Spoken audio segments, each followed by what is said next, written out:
Assalamualaikum warahmatullahi wabarakatuh. Perkenalkan, nama saya Tetri Mandari dengan NIM H1B1 210, Prodi Ilmu Politik Fakultas Hukum Universitas Jambi. Baiklah, di sini saya akan menyelesaikan tugas ujian akhir semester yang mata kuliah Pemikiran Politik Indonesia. Adapun soal yang pertama yaitu ada beberapa pemikiran politik yang sempat mengemukakan di Indonesia: nasionalisme, sosialisme, islamisme, dan komunisme. Jelaskan poin dari masing-masing pemikiran ini terkait dengan kesejahteraan masyarakat secara luas. Baiklah, saya akan menjawab pertanyaan tersebut, yang mana melalui beragam pemikiran tentang ideologi yang berkembang di Indonesia pada masa tersebut, Soekarno pada tahun 1964 turut menyampaikan bahwa pemikiran politiknya terhadap ideologi yang berkembang di Indonesia pada saat itu, yakni nasionalisme, islamisme, dan marxisme, yang mana ideologi-ideologi ini saling bertautan satu dengan yang lain. Nasionalisme juga merupakan sebuah ideologi yang mencerminkan kesetiaan dan pengabdian individu terhadap bangsanya. Sementara islamisme merupakan suatu ideologi yang mengedepankan keyakinan dan pandangan Islam sebagai poin penting dalam meraih kemerdekaan. Sedangkan Marxisme merupakan suatu ideologi yang berfokus pada ekonomi dan keadilan antara kaum borjuis dan kaum proletar. Nah, pada dasarnya ketiga hal ini disampaikan oleh Soekarno tersebut mampu disatukan sebagai sebuah ideologi. Inilah yang kemudian dianggap sebagai hal yang dapat mempresentasikan keadaan pada saat itu.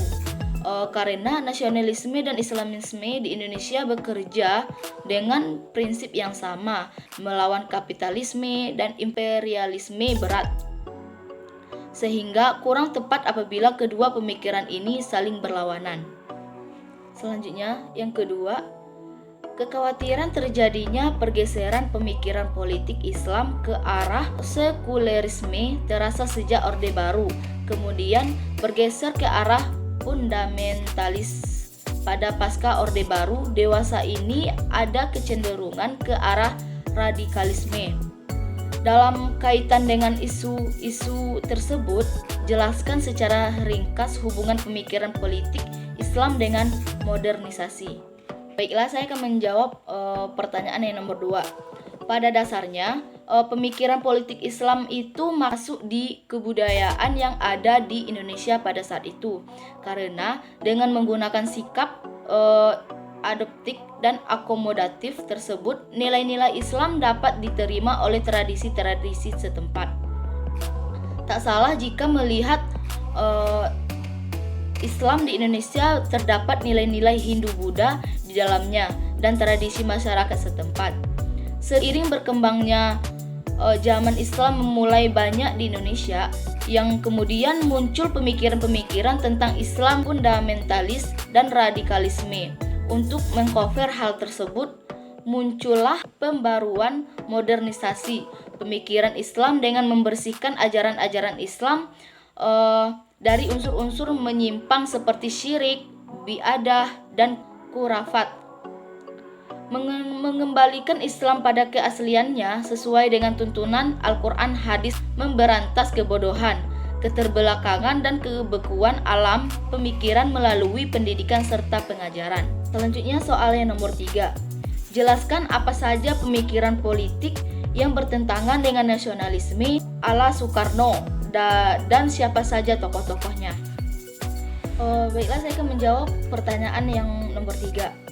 Sikap Soekarno terhadap Islam dan kedekatannya kepada tokoh-tokoh Islam tersebut tidak lepas dari pemahamannya bahwa Islam tidak bertentangan dengan nasionalisme luhur yang diyakininya.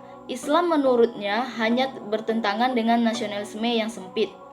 Berdasarkan nasionalisme yang luhur dan Islam yang dipahaminya tersebut, Soekarno memandang perlunya ketuhanan yang berkebudayaan. Maksudnya adalah agar hendaknya negara Indonesia menjadi negara yang bertuhan, yang tiap-tiap orangnya dapat menyembah Tuhannya masing-masing dengan cara yang leluasa. Namun dengan egoisme agama serta mengamalkan agama secara beradab dan saling menghormati satu sama lain. Adapun tokoh-tokoh yang termasuk yaitu Kiai Haji Ahmad Dahlan, Does Dekker, Cipto Mangkusomo, Agus Salim, Alimin, dan Darsono.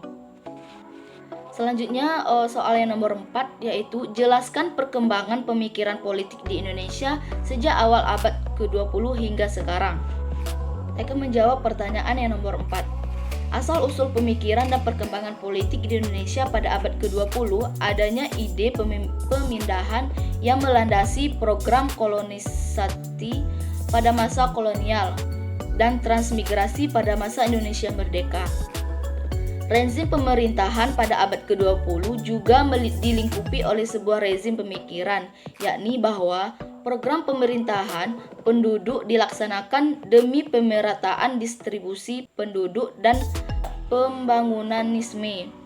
Namun, di samping itu tetap saja setiap rezim memiliki pemikirannya tersendiri, walaupun program perpindahan penduduk didesain untuk mengatasi masalah demografi dan sosial. Namun, dalam praktiknya, dari kolonis dan transmigrasi tidak lepas dari pemikiran yang berorientasi pada keuntungan dan politik. Contohnya, Indonesia belum bebas dari korupsi, kolusi, dan nepotisme uang kecil di dekat kotak suara.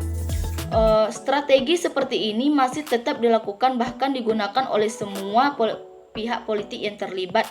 Dan ini sebenarnya berarti recehnya lumayan adil, maka maupun politik uang, di mana orang bisa membeli kekuasaan atau posisi politik. Misalnya, segmen miskin dari masyarakat Indonesia didorong untuk memilih calon presiden tertentu pada hari pemilihan dengan menerima uang berbeda dengan pemilih baru. Selanjutnya soal yang nomor 5 yaitu pergerakan yang dikenal dengan gerakan reformasi pasca runtuhnya rezim Orde Baru mengubah tradisi politik Indonesia bergeser menjadi demokrasi. Politik yang institusional, apakah pergeseran tradisi politik tersebut akan berdampak yang jauh lebih baik atau kita tetap kembali menggunakan tradisi politik di zaman Orde Baru atau sebelumnya alias Orde Lama? Jelaskan pendapat Anda. Saya akan menjawab pertanyaan yang nomor 5. Indonesia pada saat ini ditandai oleh kedaulatan rakyat termanifestasi dalam pemilihan parlemen dan presiden setiap 5 tahun. Sejak berakhirnya Orde Baru yang dipimpin oleh Presiden Soeharto dan mulainya periode reformasi, setiap pemilu di Indonesia dianggap bebas dan adil. Namun, di Indonesia belum bebas dari korupsi, kolusi, dan nepotisme. Strategi seperti inilah yang masih tetap dilakukan bahkan digunakan oleh semua pihak politik yang terlibat. Nah, seseorang beranggapan bahwa persoalan tersebut bagian dari proses Indonesia untuk berkembang menjadi demokrasi yang penuh. Politik uang, di mana orang bisa membeli kekuasaan atau posisi politik, misalnya segmen miskin dari masyarakat Indonesia didorong untuk memilih calon presiden tertentu pada hari pemilihan. Sekian jawaban yang bisa saya jawab. Jika terdapat kesalahan, saya mohon maaf. Wassalamualaikum warahmatullahi wabarakatuh.